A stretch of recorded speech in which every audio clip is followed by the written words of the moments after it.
गेल्या 25 दिवसापासून दिल्ली येथे जंतर मंतरवर या देशातील तमाम विद्यार्थ्यांनी युवकांनी जो आंदोलन सुरू केलं आहे तो आंदोलन या देशाच्या इतिहासामध्ये नोंदवलं जाईल अशी परिस्थिती आहे.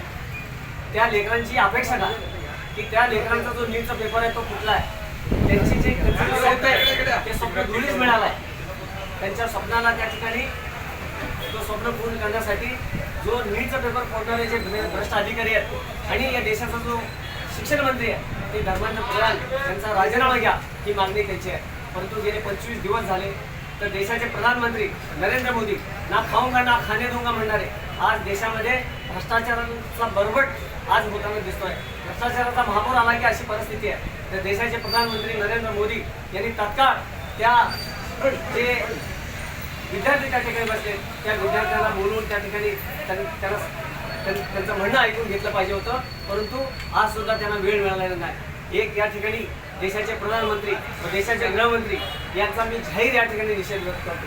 देशामध्ये आज परिस्थिती अशी आहे की महागाई प्रचंड वाढत चालली आहे, बेरोजगारी प्रचंड वाढत चालली आहे. अशा परिस्थितीमध्ये जे विद्यार्थी ज्यांना IAS IPS व्हायचं, UPSCची एक्झाम द्यायचे, MPSC एक्झाम द्यायचे, त्यांचं जर नीटचं पेपर फुटत असेल आणि शिक्षकांचं PTचं पेपर फुटत असेल तर ह्याच्यापेक्षा लाजिरवाणी गोष्ट या देशामध्ये होऊ शकत नाही. तर या ठिकाणी देशामध्ये हुकुमशाही तानाशाही सुरू आहे का अशी परिस्थिती आहे. शेतकरी कष्टकऱ्यांवरती अन्याय होतोय.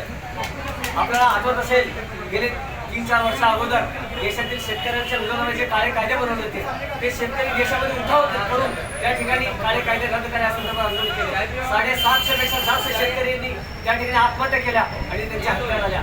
आज परिस्थिती तशीच आहे. देशातील जो युवक रस्त्यावरती उतरलाय त्यांचा आक्रोश सुरू आहे त्या विद्यार्थ्यांवरती त्यांचं म्हणणं ऐकून घेण्याऐवजी त्यांच्यावरती अमानुष त्या ठिकाणी लाठी हल्ला करण्यात आलेला आहे. 350 पेक्षा जास्त विद्यार्थी त्या ठिकाणी दवाखान्यामध्ये ऍडमिट आहेत. त्यांचं जो स्वप्न आहे त्यांचं स्वप्न धुळीस मिळालं अशी परिस्थिती आहे.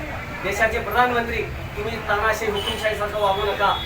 देशामध्ये कोणीही सत्तेचा ताम्रपट घेऊन या ठिकाणी जन्माला आलेलं नाही. आज तुम्ही सत्तेत आहात, उद्या दुसरा कोणी सत्तेत असेल, परंतु सर्वसामान्य दीनदलित उपेक्षित वंचितांना न्याय देण्याची भूमिका तुमची पाहिजे हे कुठेही दिसत नाही. आणि म्हणून या ठिकाणी देशाचे प्रधानमंत्री व देशाचे गृहमंत्री अमित शाह यांचं मी या ठिकाणी जाहीर निषेध व्यक्त करतो.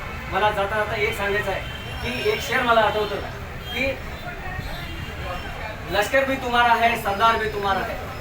लश्कर भी तुम्हारा है, सरदार भी तुम्हारा है. तुम झूठ को सच लिख दो, अखबार भी तुम्हारा है. तुम झूठ को सच लिख दो, अखबार भी तुम्हारा है.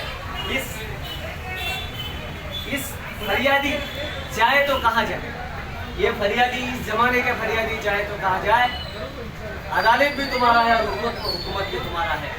आज अशी परिस्थिती निर्माण झालेली आहे आणि म्हणून येणाऱ्या काळामध्ये या देशातील जनताच युवकच तुम्हाला सत्तेतून हाकलून देईल ही या ठिकाणी अधोरेखित झालेली आहे. ही काळात घडवची पांढरी रेख आहे. या ठिकाणी थांबतो. जय हिंद, जय महाराष्ट्र, जय भीम, जय भीम.